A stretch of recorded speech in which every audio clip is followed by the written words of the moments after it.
The morning's gray and gloomy, heavy clouds threatening rain and a distant rumble of thunder over misty mountains. This weather reflects Donald's mood perfectly as he sits simmering at the platform at Arlesborough station with a rake of coaches.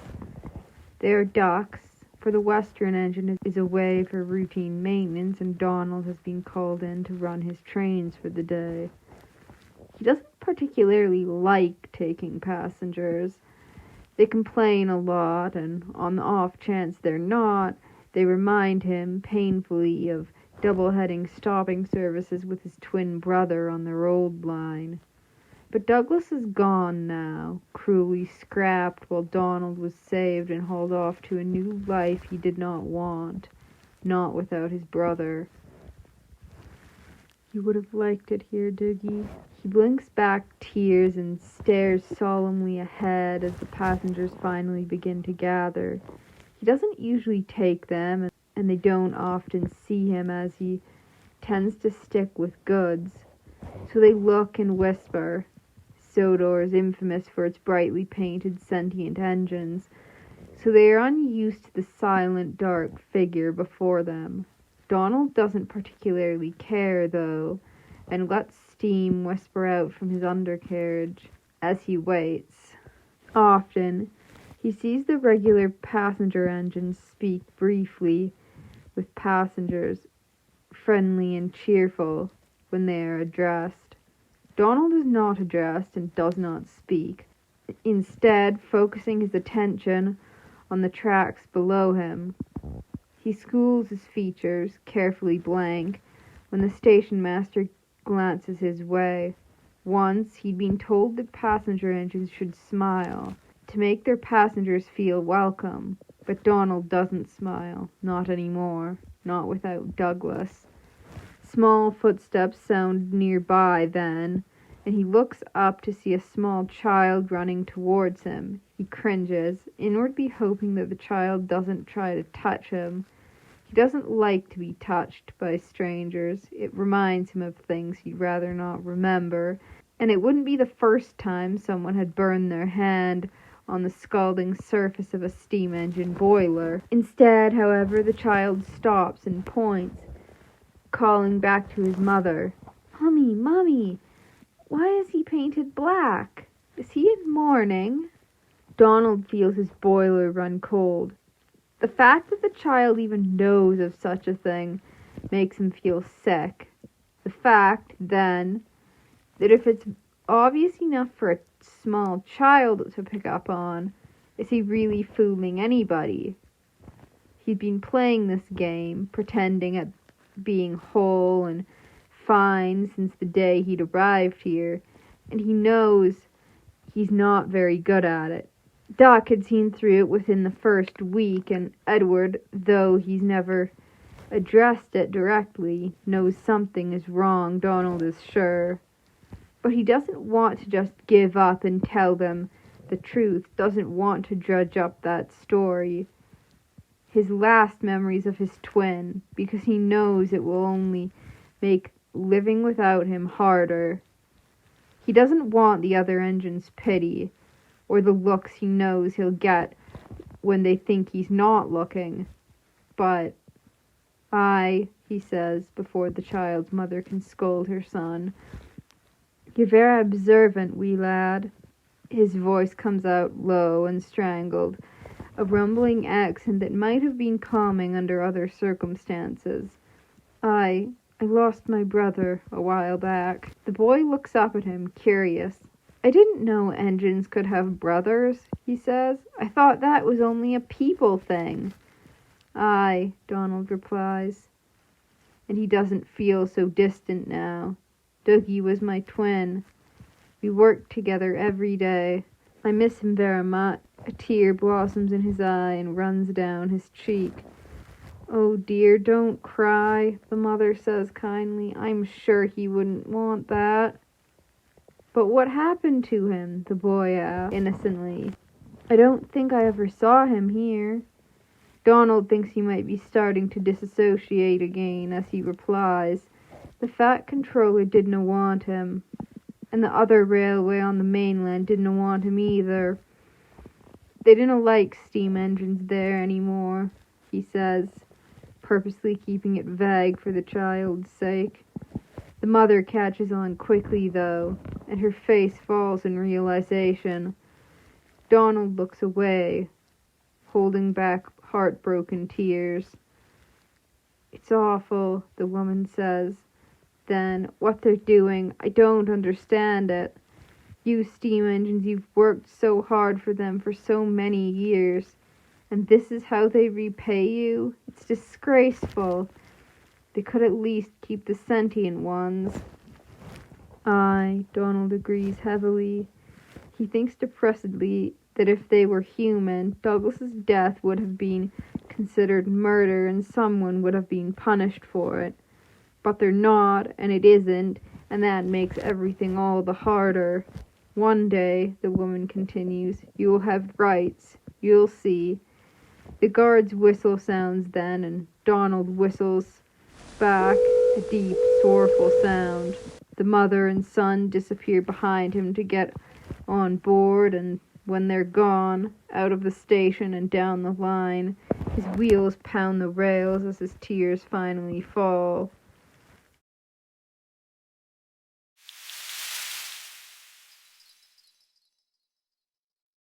One night in late spring, the fat controller stays late at his office in Knapford, finishing up some paperwork. The window is cracked open, letting in the cool breeze and the fresh, wild smell of green growing things after the winter. The controller is just putting away the last of his papers when he hears the familiar sound of an operating steam engine from outside. This wouldn't be unusual, except that there are no trains scheduled tonight, save for the usual evening express, which has already come and gone. So, brow furrowing, he moves over to the window. The station floodlights cast a warm glow across the platform, leaving shadows to ripple in corners and across the tracks. He can hear the chuffing more clearly now and looks from side to side. His eyes catch a dark form sliding like water over the far line. A rake of ancient wooden coaches groaning along behind it. It stops at the platform, and the coach doors spring open. There's no hiss of steam, just the silent swirling mist that clings to the engine, black as night, like frost to grass and snow drifting in fields. The controller stares down at it. The engine's lamplight, initially out and shrouding its face in shadow, flickers to life briefly, revealing a face he knows. Donald? He whispers. The engine's eyes, lifeless and dark, slide towards him. Donald? It echoes. Or at least he thinks it does, and maybe it sounds scared. Donnie? Where are you? I miss you. The lamp flickers out again, and a deep whistle wails, like a lost soul across the station.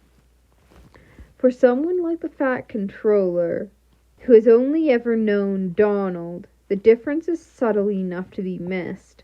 The air is ice cold as the train pulls out of the station, mist dancing like a veil around it. The controller rushes out of his office and down onto the platform below, but by the time he gets there, it's gone. What the... Rationality gets the better of him, and he shakes his head. What is Donald doing out here at this hour, and where did he get those coaches? He walks down the platform and into the yard, checking the sidings and the sheds. As he does, he hears chopping, first from one direction, then the other. He looks around, but sees nothing. He stops, hands on his hips. All right, Donald. I don't know what you're playing at. Donald? The echo of a voice makes him spin around. Donnie, I'm scared. They're going to cut me up. It comes from behind him, always behind him, and he spins around again. Suddenly, A chill runs down his spine, and he stumbles back in shock. There, in the yard, he stands face to face with the hazy form of a steam locomotive. Its form is naught but swirling mist and shadows, black as ink, faceless save for the empty pits of eyes, and unknown save for the barely distinguishable curves of a Caledonian 652. He can see straight through it, to a line of trucks beyond. It moves forward slightly, not, he thinks, looking at him. "Donnie, are you safe? They caught us. They cut me. I'm scared.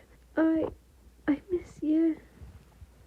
Its soulless eyes fix on him then, and the air seems to drop another 10 degrees.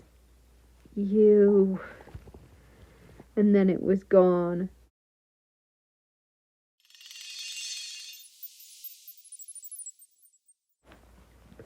It was 1967.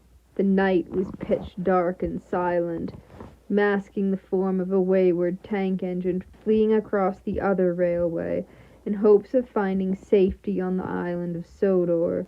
He was accompanied by a Great Western brake van and an old auto coach, also slated for scrap.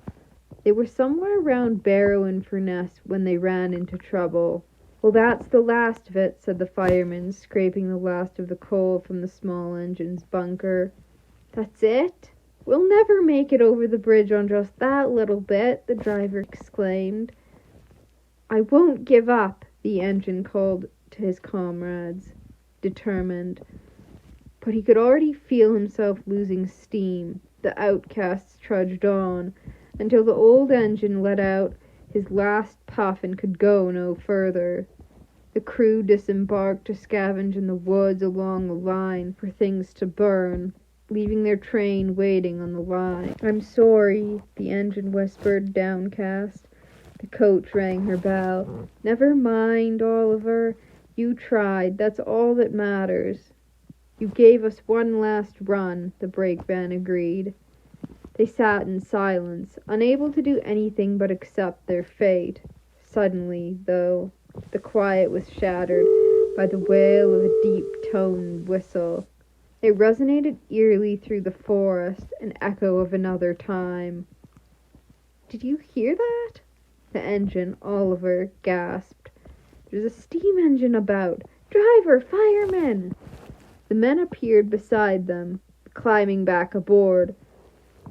"We heard it too." "Someone's coming," the brake van called. No sooner had those words left his mouth than they got a gentle bump from behind, and another echoing whistle. "Oh, hello," said the brake van. The new arrival did not respond. Its face was blank, eyes as black as the night sky. There was a strange misty glow about it, like a breath in the cold air, and it seemed to drift over the rails, there but not. The brake van trembled nervously as it began to push them, however gently. Oh, okay," Oliver spoke. "Where are you taking us?" They got no reply. Soon, they were being pushed off the main line onto a seemingly random old sideline. At once, they stopped beside an abandoned signal box. The brake van shrieked in surprise as their escort vanished before him. "Hush, Toad!" He was silenced. "Look!" There was an old coal bunker set beside the signal box. The crew rushed over to check it. "There's still some left." They quickly set about transferring it to Oliver's bunker and steaming him up again. Soon, they were reversing back to the main line and back en route to Sodor. None of them realized as they left that the points for the sideline had never been switched. It was a while later that they came upon a small rural station, closed for the night. There was a pale shape, the hazy form of a tender engine, sitting at the platform. As soon as the cavalcade drew near, it started moving, running ahead on their line.